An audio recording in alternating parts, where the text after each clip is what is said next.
Hello friends, இன்னைக்கு பதிவில் என்ன பார்க்க போகிறோம் அப்படின்னு பார்த்தீங்கன்னா, தற்கால தமிழ்நாடு வரலாறு வெங்கடேசன் எழுதிய புக்கில் ராஜாஜி ஆட்சி அதை தான் பார்க்க போகிறோம். 1937லேருந்து 39 ராஜாஜியோட ஆட்சி அதை பற்றி பார்க்க போகிறோம். புதிய பதவியை அடக்கத்தோடு ஏற்றுக்கொள்ள வேண்டும், இதை முள் கிரீடமாக கருத வேண்டும், இந்த பதவியை சுதந்திர போராட்ட இலக்கை அடைவதற்கு மட்டுமே பயன்படுத்த வேண்டும் அப்படின்னு யார் சொல்லியிருக்காரு? மகாத்மா காந்தி. நீதி கட்சி ஆட்சிக்கு பின்பு 1919ஆம் ஆண்டு அறிமுகப்படுத்தப்பட்டது எனது மாண்டேகு செம்ஸ் போர்டு சீர்திருத்தம் விளைவாக சென்னை ராஜதானியில இரட்டை ஆட்சி ஏற்படுத்தியிருக்காங்க. இரட்டை ஆட்சியின் கீழே சட்டமன்ற தேர்தல் நடைபெற்றதுல காங்கிரஸ் போட்டியிடல. அதனால நீதி கட்சி போட்டியிட்டு எளிதில் வென்று ஆங்கில அரசாங்கத்தின் ஆதரவோடு 17 ஆண்டுகள் இவங்க தான் ஆட்சி பண்ணியிருக்காங்க. எப்ப 1920ல இருந்து 37 வரைக்கும். அதுக்கப்புறம் இந்திய அரசாங்க சட்டம் 1935 கீழ் நடைபெற்ற சட்டமன்ற தேர்தலில் காங்கிரஸ் போட்டியிட்டு நீதி கட்சியை தோற்கடித்து ஆட்சியை பிடிக்குது. இப்ப சென்னை சட்டமன்ற தேர்தல் 1937, இந்திய அரசாங்க சட்டம் 1935 என்னன்னு பார்க்கலாம். இந்திய அரசாங்க சட்டம் 1935 தமிழ்நாட்டு அரசியலில் மாபெரும் மாற்றத்தை ஏற்படுத்தியிருக்கு. இந்த சட்டம் 2 அவை சட்டமன்றத்திற்கு இந்த சட்டம் 2 அவை சட்டமன்றத்துக்கு வழிவகுத்தது. அதாவது பை கேமரல் லெஜிஸ்லேட்டர் அப்படின்னு சொல்லுவாங்க. அதாவது சட்டப்பேரவை, சட்டமன்ற மேலவை. சட்டப்பேரவைன்னா என்னது? Legislative assembly. இதோட உறுப்பினர்கள் என்ன பண்ணுவாங்க? மக்களால் நேரடியாக தேர்ந்தெடுக்கப்படுவாங்க. ஆனால் சொத்து உள்ளவர்கள், நகர வரி செலுத்துவார். அதாவது இப்போ 18 வயசு உள்ளவங்க எல்லாம் ஓட்டு போடுறோம்ல, அப்பெல்லாம் என்ன பண்றாங்கன்னா, சொத்து உள்ளவங்க, அப்படி இல்லாட்டி நகரத்துக்கு வரி செலுத்துவாங்கல்ல, ரொம்ப பணக்காசு உள்ளவங்க தான் வரி செலுத்துவாங்க. இவங்க மட்டும்தான் வாக்களிக்கணும் அப்படின்னு சொல்லியிருக்காங்க. அதன்படி சென்னை ராஜதானியின் 70 லட்சம் வாக்காளர்கள் அல்லது 15% பேர் வாக்குரிமை பெற்றிருந்தனர். ஓகேங்களா?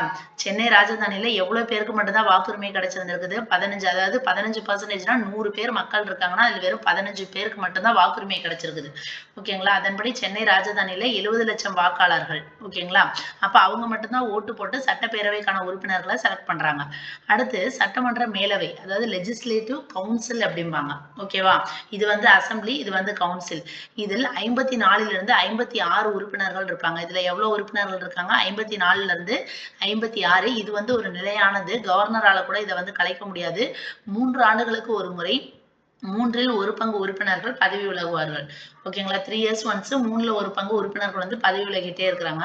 இந்த அவையின் 8லிருந்து 10 உறுப்பினர்கள் ஆளுநரால் நியமிக்கப்படுபவர். இதுல உள்ள டோட்டல் உறுப்பினர்கள் 54ல இருந்து 56. ஆளுநர் நியமனம் பண்ணலாம். நியமன உறுப்பினர்கள் பார்த்தோம்னா 8ல இருந்து 10. இந்த சட்டம் மாநில சுயாட்சிக்கு வழிவகுத்தது. இந்த சட்டம் எது? மாநில சுயாட்சிக்கு வழிவகுத்தது அப்படிங்கிறாங்க. அடுத்து இப்ப இந்த பேராகிராஃப்ல நம்ம எதெல்லாம் தெரிஞ்சு வச்சுக்கணும் அப்படின்னு பார்த்தோம்னா, மெயினா இந்த 70 லட்சம் வாக்காளர்கள் 15 பேர் 15% வாக்குரிமை. எதுக்கு? சட்டப்பேரவைக்கு. மேலவைக்கு 54ல இருந்து 56. அதுலயும் பார்த்தோம்னா 8ல இருந்து 10 கவர்னர் நியமனம் பண்ணுவாரு. இது நிரந்தர அவை, கலைக்க முடியாதுன்னு சொல்லுவாங்களா, அதை தான் இங்க சொல்லியிருக்காங்க. 3 ஆண்டுகளுக்கு ஒரு முறை 3ல் 1 பங்கு உறுப்பினர்கள் பதவி விலகுவாங்க. அடுத்து தேர்தல் அறிக்கை. இந்திய அரசாங்க சட்டம் 1935 கீழ் சென்னை ராஜதானிக்கான சட்டப்பேரவை எலெக்ஷன் நடைபெறுது. இந்த தேர்தல்ல காங்கிரஸ் போட்டியிடுது. காங்கிரஸை எதிர்த்து போட்டியிட்ட நீதி கட்சி மக்கள் செல்வாக்கு இழந்துருச்சு. சத்தியமூர்த்தியின் தலைமையில் செயல்பட்டு சுயராஜ்ய கட்சி காங்கிரஸ், அதாவது சத்தியமூர்த்தியோட தலைமையில தான் எந்த கட்சி இருக்குது? சுயராஜ்ய கட்சி. அது யாரோட இணைஞ்சிருச்சு? காங்கிரஸோட இணைஞ்சிருச்சு. காங்கிரசின் தேர்தல் அறிக்கை நில வரியை குறைப்பதாகும். அதாவது தேர்தல் அறிக்கை கொடுக்குறாங்க. நீங்க எனக்கு ஓட்டு போட்டு ஜெயிக்க வச்சீங்கன்னா இதெல்லாம் நான் பண்ணுவேன் அப்படின்னு சொல்றாங்கல்ல, அதான் தேர்தல் அறிக்கை. காங்கிரசின் தேர்தல் அறிக்கை என்ன சொல்றாங்கன்னா, நில வரியை நாங்க குறைக்கிறோம், தொழிலாளர்களோட ஊதியம், வாழ்க்கை நிலை இது எல்லாத்தையும் உயர்த்துறோம், வாடகை குறைக்கிறோம், மக்களின் வாழ்க்கையை உயர்த்துறோம், இந்த மாதிரிலாம் சொல்லி வாக்குறுதி கேட்கிறாங்க. யாவற்றுக்கும் மேலாக காங்கிரஸ் மக்களிடையே தேசிய உணர்ச்சியை தூண்டியது. அடுத்து தேர்தல் பிரச்சாரம். 1937 சட்டப்பேரவை தேர்தலில் காங்கிரஸ் முதல் முறையாக பங்கேற்றது. ஏன்னா அதுக்கு முன்னாடி நீதி கட்சி தான் பார்ட்டிசிபேட் பண்ணிட்டு இருந்துச்சு. இப்ப 37ல தான் சட்டப்பேரவை தேர்தலில் காங்கிரஸ் ஃபர்ஸ்ட் முறையா பங்கேற்குது. சத்தியமூர்த்தியின் தலைமையிலான சுயராஜ்ய கட்சி, இதான் நம்ம முன்னாடியே பார்த்தோம். சுயராஜ்ய கட்சி யாரோட தலைமையில இருக்குது? சத்தியமூர்த்தி தலைமையில இருக்கு. அது காங்கிரஸோட இணைஞ்சிருச்சு. நீதி கட்சி மக்கள் ஆதரவை இழந்து சும்மா பேரளவுக்கு இருந்துச்சு, சும்மா இருக்கணுமே அப்படிங்கிறதுக்காக. சென்னை மாநில காங்கிரஸ் சத்தியமூர்த்தியின் தலைமையில் புது பலத்துடன் மக்களிடையே மிகுந்த செல்வாக்கு பெற்றிருந்தது. சத்தியமூர்த்தியும் பலதரப்பு மக்களிடையே செல்வாக்கு, அதாவது சுயராஜ்ய கட்சியோட தலைவர் சத்தியமூர்த்தி நல்ல மக்கள்கிட்ட நல்ல செல்வாக்கு உள்ளவரா இருக்காரு. புதிய தேர்தல் உத்திகளை கையாளுறாரு. அப்போது மக்களிடையே பிரபலம் அடைந்த நடிகர்களான யாரார்னா சி.வி. நாகையா, கே.பி. சுந்தராம்பாள். ஓகேங்களா.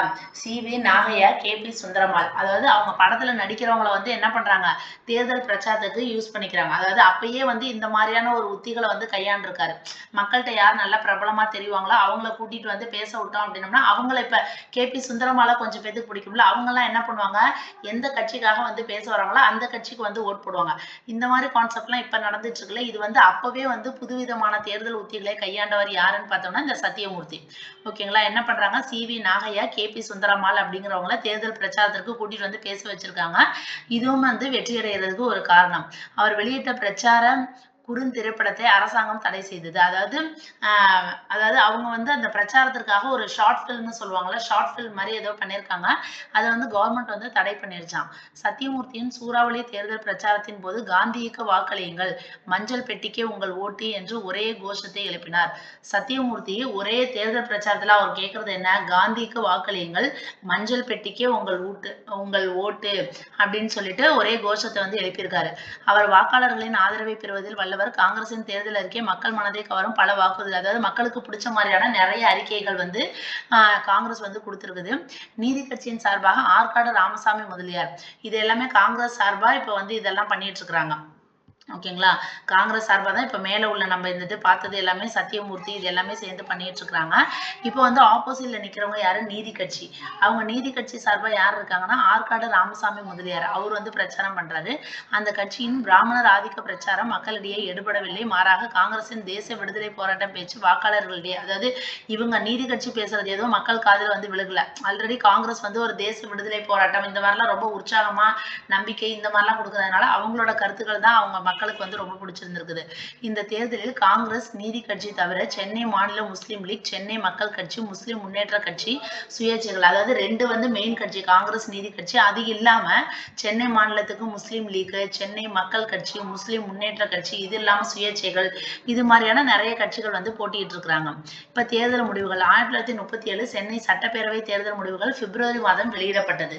மொத்தம் 215 இடங்களுக்கு கட்சி வாரியான முடிவுகள் பின்வருமாறு. அதாவது மொத்த இடங்கள் எவ்வளவு, 215. அதுக்கு முடிவுகள் எப்படி வந்திருக்குன்னு பார்க்கலாம்.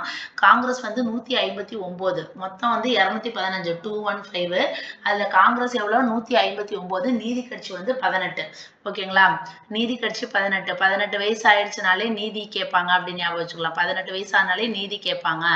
ஓகேங்களா. 18 நீதி கேட்குறாங்க. காங்கிரஸ் வந்து 159. அப்புறம் சென்னை மாநில முஸ்லீம் லீக் 11. இதெல்லாம் நமக்கு தேவையில்ல.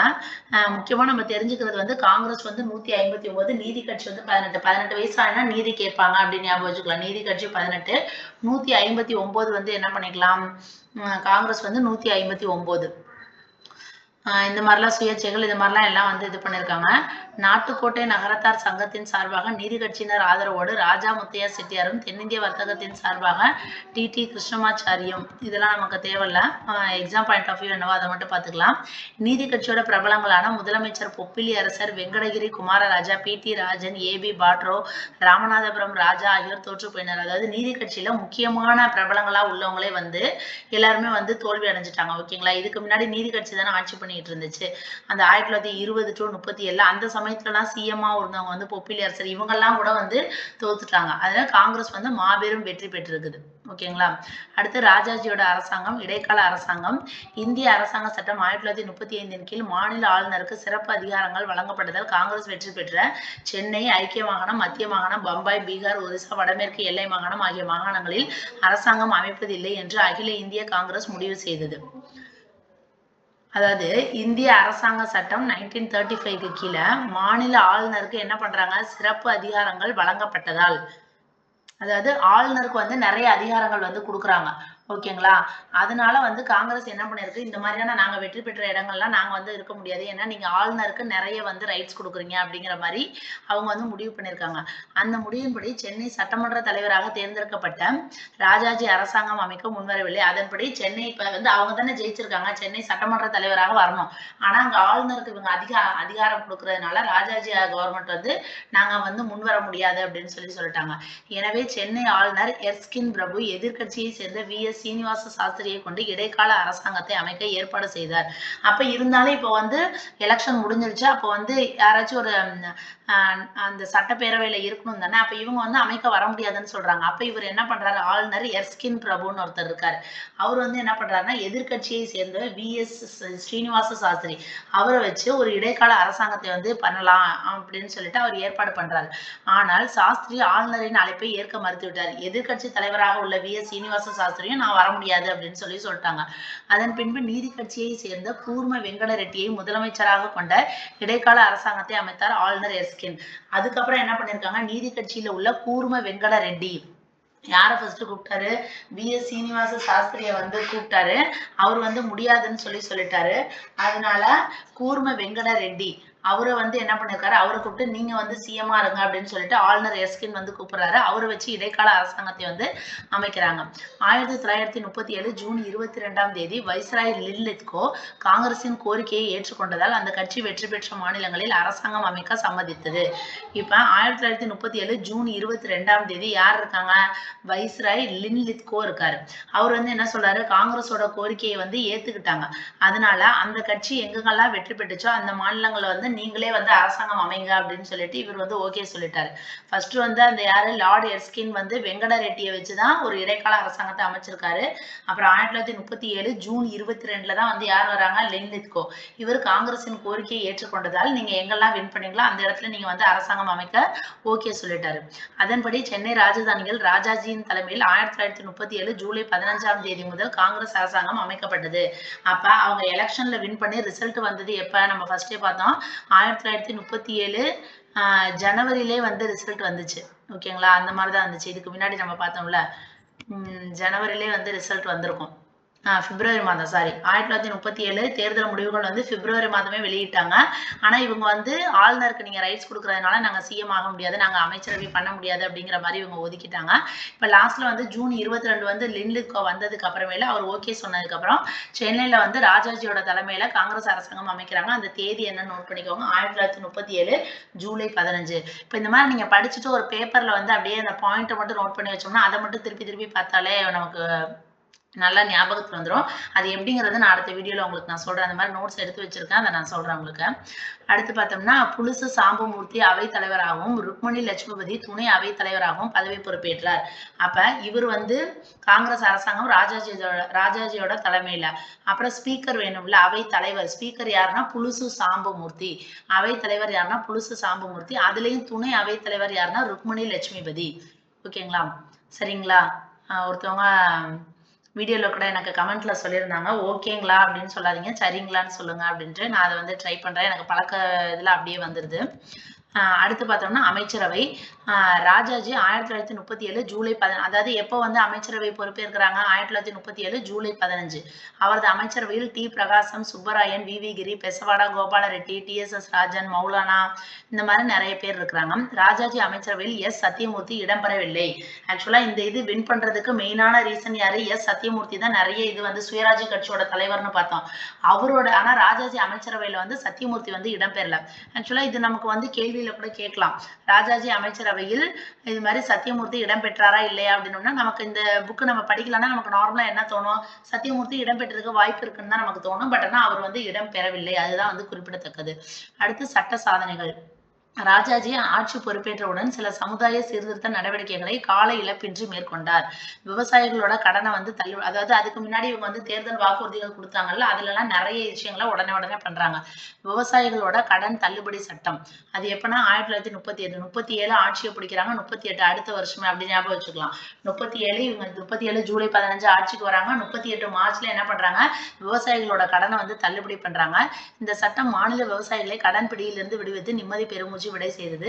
ரெண்டாவது வந்து ஆலய நுழைவு மற்றும் இழப்பீட்டு சட்டம், அது வந்து அடுத்த வருஷம். 37 ஆட்சி, 38 வந்து விவசாயிகளோட கடன் கேன்சல், 39 வந்து கோவிலுக்குள்ளார போகக்கூடாது அப்படின்னு சொல்றாங்கல்ல, அந்த ஆலய நுழைவு மற்றும் இழப்பீட்டு சட்டம். இந்த சட்டம் தலித்துகளுக்கும் நாடார்களுக்கும் கோவிலுக்கும் நுழைவதற்கு எதிராக இருந்த கட்டுப்பாடுகளை, அதாவது இந்த சட்டம் மூலியமாக தலித்து நாடார்கள் இவங்க எல்லாம் கோவிலுக்குள்ளார வரக்கூடாதுன்னு சொல்லியிருந்தாங்க. அப்ப அதை வந்து இவர் என்ன பண்ணிட்டாரு, ஒரு சட்டம் போட்டு கேன்சல் பண்ணிட்டாரு, எல்லாருமே கோவிலுக்கு போலாம் அப்படின்னு சொல்லிட்டு. பிற்படுத்தப்பட்டவர் உயர் ஜாதியினருக்கு சமமாக கோவிலுக்கு சென்று இறைவனை வழிபடுவதற்கான உரிமை வழங்கப்பட்டது. பிற்படுத்தப்பட்டவர்களுக்கு என்ன ஆயிடுச்சு, நீங்களும் வந்து ஹை காஸ்டுக்கு ஈக்குவலா பதிலாக நீங்க வந்து கோயிலுக்குள்ளார போய் இறைவனை நீங்களும் போய் கும்பிடலாம் அப்படிங்கிற மாதிரி உரிமையை வழங்கிட்டாங்க. சட்டம் இயற்றுவதோடு நின்று விடாமல் உடனடியாக மதுரை மீனாட்சி அம்மன் ஆலயம் தலித்துகளுக்கும் நாட்டார்களுக்கும் திறந்து விடப்பட்டது. இவர் வந்து சட்டம் வந்து எப்ப போடுறாரு, 39 போடுறாருன்னா சட்டம் போட்டதோட நிக்காம அதை செயல்முறைப்படுத்துறாங்க. உடனே மீனாட்சி அம்மன் கோயில வந்து தலித்துகள் நாடார்கள் இவங்களுக்கு வந்து திறந்து விடுறாங்க. அடுத்து மாநிலம் முழுவதும் மதுவிலக்கு நடைமுறைப்படுத்தப்பட்டது. சமுதாயத்தின் அடித்தட்டு மக்களின் நலன் கருதி இந்த திட்டம் உறுதியுடன் செயல்படுத்துறாங்க. அதாவது மது விலக்கு அதை வந்து பண்றாங்க. மது விலக்கு திட்டத்தால் ஏற்படும் வருவாய் இழப்பை ஈடு செய்வதற்கான விற்பனை வரி விதிக்கப்பட்டது. அதாவது மது விலக்கு திட்டத்தை அதாவது அந்த இது பண்றதுனால நாட்டுக்கு வந்து நிறைய வருவாய் வரும். இப்ப அதை வந்து தடை பண்றதுனால அதோட வருவாயை வந்து எப்படி ஈடு பண்றாங்க அப்படின்னு பார்த்தீங்கன்னா சேல்ஸ் டாக்ஸை வந்து இன்க்ரீஸ் பண்றாங்க. அரசாங்க செலவை குறைக்க நூற்றுக்கணக்கான அரசாங்க ஆரம்ப பள்ளிகள் மூடப்பட்டன. அதாவது கவர்மெண்டோட செலவை குறைக்கணும் அப்படிங்கிறதுக்காக கவர்மெண்ட் ஸ்கூல்ஸை க்ளோஸ் பண்றாங்க. பள்ளிகளில் காந்தியின் வார்தா கல்வி திட்டம் அறிமுகப்படுத்தப்பட்டது. அப்ப பள்ளிகளில் காந்தியின் வார்தா கல்வி திட்டம் இது அறிமுகப்படுத்தப்பட்டது யாரோட அமைச்சரவையில்னு கேட்டோம்னா ராஜாஜி அமைச்சரவையில். பள்ளிகளில் 6ஆம் வகுப்பிலிருந்து 8ஆம் வகுப்பு வரை 2வது மொழியாக ஹிந்தி பாடமாக்கப்பட்டது. அப்ப ஹிந்தி வந்து செகண்ட் லாங்குவேஜா எதுல இது பண்றாங்க, 6th இருந்து 8th வரைக்கும் உள்ள பிள்ளைங்க படிக்கணும் அப்படின்னு சொல்லி சொல்றாங்க. அதனால மாணவர்கள் நீங்க தாய்மொழியோட ஹிந்தியையும் கட்டாயமா படிக்கணும் அப்படின்னு சொல்லி சொல்றாங்க. இப்ப இந்தி எதிர்ப்பு போராட்டம் 1937 to 40. எதிர்விளைவுகள் ராஜாஜி அறிமுகப்படுத்திய திட்டங்களில் நூற்றுக்கணக்கான துவக்க பள்ளிகளை அவர் இப்ப மேல சொன்ன திட்டங்கள்ல பார்த்தோம்னா ஸ்கூலை வந்து மூடியிருக்காரு. பள்ளிகள்ல வந்து வார்தா திட்டத்தை அறிமுகப்படுத்தியிருக்காரு. கட்டாய ஹிந்தி வந்து படிக்கணும் அப்படின்னு சொல்லியிருக்காரு. அப்ப இந்த 3 விஷயம் தான் வந்து மக்களுக்கு பிடிக்கல. இது இல்லாம மேல சொன்ன மற்ற நிறைய விஷயங்கள் வந்து நல்லா இருந்தாலும் இந்த 3 விஷயங்கள்னால அவரோட இது என்ன ஆயிடுச்சு, பின்விளைவுகள் எதிர்விளைவுகள் நிறைய ஏற்படுத்துது. மதுவிலக்கு திட்டத்தில் அரசாங்கத்துக்கு ஏற்பட்ட வருவாய் இழப்பை சரி கட்டுவதற்கு ராஜாஜி புதிதாக கொண்டு வந்த விற்பனை வரியை வந்து மக்கள் என்ன பண்றாங்க, ஏற்றுக்கொண்ட மக்கள் நூற்றுக்கணக்கான அரசாங்க பள்ளிகள் மூடப்பட்டதை நிராகரிக்கிறாங்க. நீங்க வந்து இப்ப மது விலக்கு பண்றீங்க, அது வந்து நல்லதுதான், அதனால எங்கள்கிட்ட வரி வாங்குறீங்க, ஓகே அதை கூட கட்டுறோம். ஆனா உங்களோட செலவை குறைக்கணுங்கிறதுக்காக ஒரு படிக்கிற கல்வி ஸ்கூலை வந்து நீங்க மூடுறத வந்து மக்கள் வந்து அதை வந்து நிராகரிக்கிறாங்க. ராஜாஜியின் இந்த நடவடிக்கை ஆயிரக்கணக்கான கீழ்ஜாதி மக்களின் குறிப்பாக தலித்துகளின் கல்வி வாய்ப்பை பறித்து விட்டதாக கருதுறாங்க. வார்தா திட்டத்துல வந்து என்ன இருக்கும், வர்ணாசிரம திட்டம் வந்து சித்தரிக்கப்பட்டது. ஓகேங்களா, வர்ணாசிரம முறையில தான் அங்க வந்து எஜுகேஷன் சொல்லி தராங்க. தலித்துகளோட கல்வி வாய்ப்பு வந்து தடுக்கப்படுது. இந்த திட்டம் வந்து இவங்க இப்ப கொண்டு வந்திருக்க திட்டம் என்னவா இருக்கு அப்படின்னா திருப்பி வந்து ஜாதி முறை ஜாதி பிரகாரம் தான் எல்லாத்தையும் பிரிக்கிற மாதிரி அந்த மாதிரிதான் இருக்கு அப்படிங்கிற மாதிரி எல்லாரும் நினைக்கிறாங்க. இப்ப ஈவேரா எதிர்ப்பு, பெரியார் வந்து எதிர்ப்பு தெரிவிக்கிறாரு. இந்திய ஆதரவாளரான ராஜாஜி ஆட்சி பொறுப்பேற்று இந்திய மொழியை கற்பிப்பதை பற்றிய அறிவிப்பை வெளியிட்டார். இவருக்கு வந்து ஹிந்திக்கு சப்போர்ட் ராஜாஜி. அதனாலதான் அவர் ஆட்சி பொறுப்பேற்றா என்ன பண்றாரு, ஹிந்தியை வந்து கட்டாயமாக்குறாரு. அதை தொடர்ந்து 1938 ஏப்ரல் 21ஆம் தேதி ஒரு அரசாணை வெளியிடுறாங்க. அப்ப 1938 ஏப்ரல் 21ல ஒரு அரசாணை வெளியிடுறாங்க. அது என்னன்னா, சென்னை ராஜதானியில் உள்ள 125 உயர்நிலை பள்ளிகளில் இந்தி மொழி கட்டாயமாக கற்பிக்கப்பட வேண்டும். அப்ப ஹிந்தி மொழியை கட்டாயமா கற்பிக்கணும் அப்படின்னு சொல்லிட்டு எந்த ஜியோல பாஸ் பண்றாங்க, 1938 ஏப்ரல் 21ல ஒரு அரசாணை. அதுவும் எத்தனை ஸ்கூல்ல, 125 உயர்நிலை பள்ளிகள்ல. மேலேயே நம்ம பார்த்தோம் 6th இருந்து 8th வரைக்கும் உள்ள பிள்ளைங்களுக்கு. இந்த அரசாணை வெளியிடப்பட்ட உடனே பெரியார் ஈவேராவின் தலைமையிலான சுயமரியாதை இயக்கத்தினரும் ஏடி பன்னீர்செல்வத்தின் தலைமையிலான நீதி கட்சியினரும் எதிர்க்கிறாங்க. ஓகேங்களா, இந்த மாதிரி ஒரு ஜிஓ பாஸ் பண்ணதுக்கு அப்புறம் சுயமரியாதை இயக்கத்துக்கு யார் தலைவரா இருக்காரு, பெரியார் ஈவேரா. அதே மாதிரி நீதி கட்சிக்கு யார் தலைவரா இருக்காருன்னா ஏடி பன்னீர்செல்வம். இவங்க 2 பேரும் என்ன பண்றாங்க, எதிர்க்கிறாங்க. ஓகேங்களா, ஆக்சுவலா நீதி கட்சி வந்து காங்கிரஸுக்கு வந்து அப்போசிஷன் தான். ஆனா அவங்க சொல்ற இது வந்து என்னது, அதாவது என்ன சொல்ல வரேன், ஹிந்தி எதிர்ப்பு அந்த ஜிஓ பாஸ் பண்றதுனால கண்டிப்பா காங்கிரஸோட எதிர்கட்சி வந்து நீதி கட்சி தானே. அவங்க சுயமரியாதை இயக்கம் இவங்க எல்லாம் சேர்ந்து என்ன பண்றாங்க, எதிர்க்கிறாங்க. இவர்களது எதிர்ப்பை மறைமலை அடிகள், சோமசுந்தர பாரதி, கே அப்பாதுரை, முடியரசன், லக்மணனார் இவங்க எல்லாம் தமிழ் அறிஞர்கள். ஏன்னா இவங்களும் வந்து தமிழ்னு சொல்றவங்க தான்.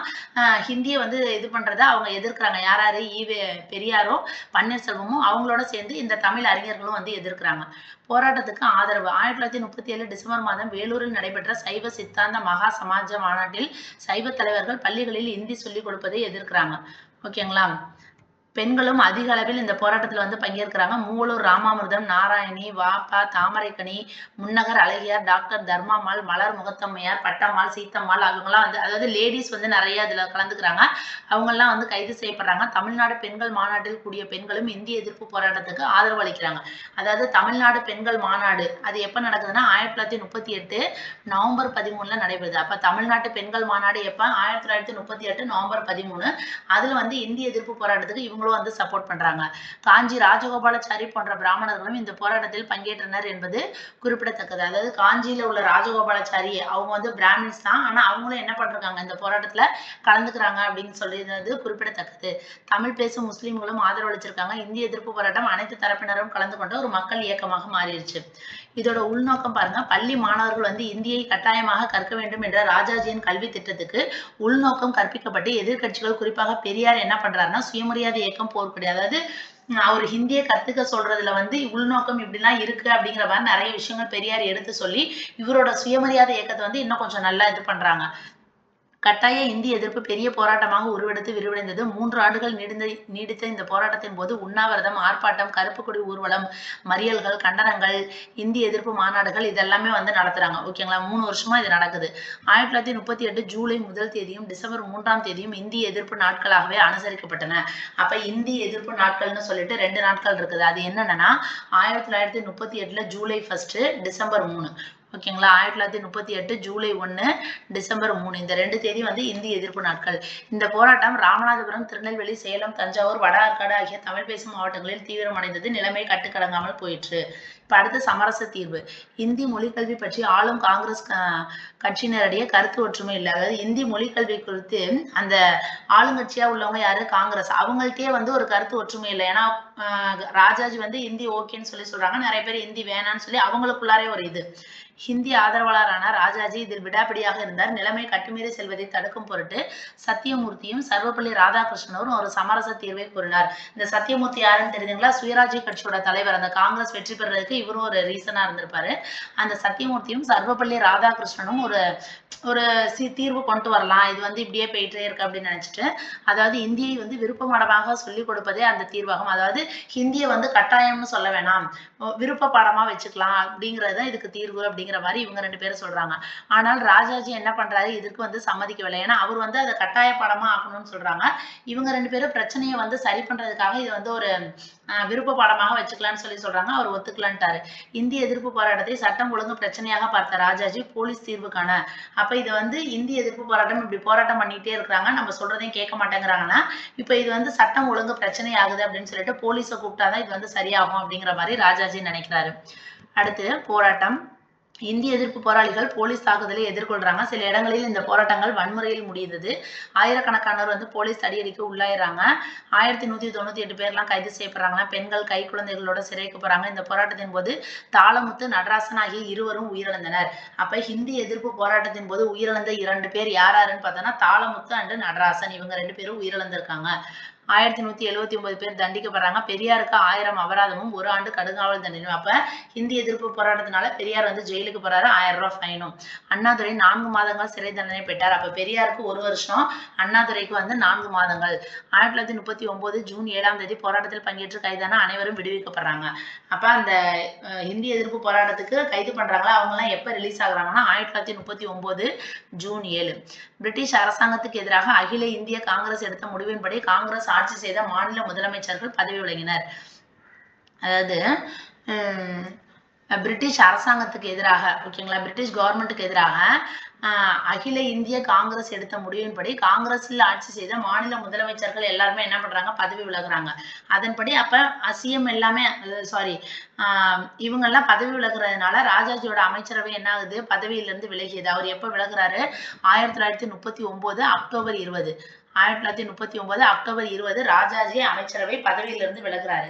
சென்னை அரசாங்கம் ஆளுநர், அப்ப சிஎம் வந்து பதவி விலகுறாங்கன்னா அந்த கவர்மெண்ட் யாருக்கு கீழே வந்துடும், ஆளுநருக்கு கீழே வருது. 1940 பிப்ரவரி 21 தேதி ஆளுநர் எஸ்கின் இந்தி மொழி பற்றிய அரசாணையை விலக்கி கொண்டார். ஓகேங்களா, இந்த ஆளுநர் எஸ்கின் ஞாபகம் இருக்கா? நார்மலா ராஜாஜி அமைச்சரவை அமைக்கிறதுக்கு இவர் தான் கூப்பிடுவாரு. ஃபர்ஸ்ட் ராஜாஜி, அவர் முடியாதுன்னு சொல்லுவாரு, அதுக்கப்புறம் தான் வந்து நடக்கும். ஓகேங்களா, அப்ப அந்த 1940 பிப்ரவரி 21 ஆளுநர் எஸ்கின் என்ன சொல்றாரு, ஹிந்தி மொழியை பத்தி ஒரு ஜிஓ வந்து பாஸ் பண்ணார்ல ராஜாஜி, அதை வந்து விலக்கிக்கிறோம் அப்படின்னு சொல்றாரு.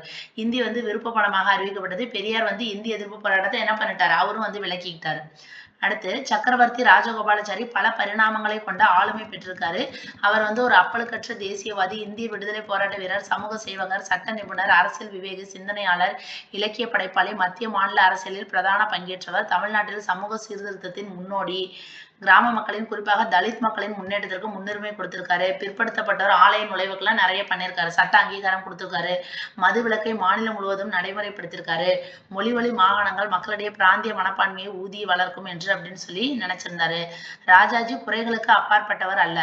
அவரால் தேசிய அளவில் பிரகாசித்ததை போன்று மாநில அளவில் அவரால் என்ன பண்ண முடியல, வெற்றி பெற முடியல. இந்திய தலைவர்களின் மனநிலையை புரிந்து கொண்டு அவரால் மக்களின் விருப்பு வெறுப்புகளை அறிந்து கொள்ள முடியவில்லை. காங்கிரஸ் மேலிடத்தின் ஆதரவோடு மாநில அரசியலுக்கு வந்த ராஜாஜி மக்களின் பேராதரவை பெற்றிருந்த சத்தியமூர்த்தியின் உயர்வுக்கு தடையாக இருந்திருக்காரு.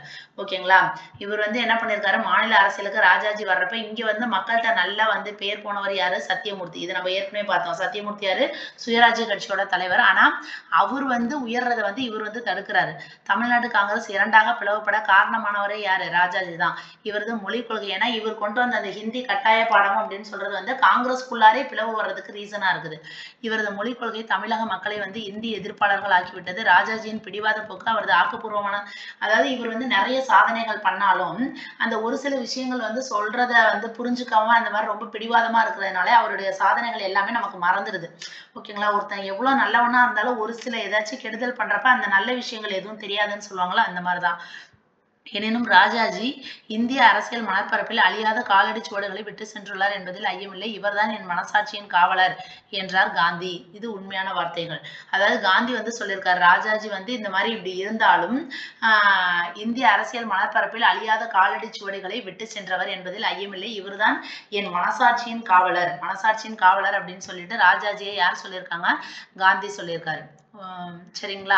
இப்ப நம்ம ராஜாஜியை பத்தி ஃபுல்லா பார்த்தாச்சு. இதுக்கு அடுத்தது உங்களுக்கு டிஎஸ்எஸ் ராஜன் வராங்க. இது வரைக்கும் பார்த்தது உங்களுக்கு நல்லா புரிஞ்சிருக்கும்னு நான் நம்புறேன். இதையுமே நம்ம ஒரு நோட்ஸ் எடுத்துட்டு அதையே திருப்பி திருப்பி ரீகால் பண்ணோம்னா நல்ல மைண்ட்ல பதியும்னு நினைக்கிறேன். நான் அது அடுத்து வரக்கூடிய வீடியோக்கள்ல உங்களுக்கு நான் அதை சொல்றேன். ஓகே, அடுத்த வீடியோல பார்க்கலாம். பாய்.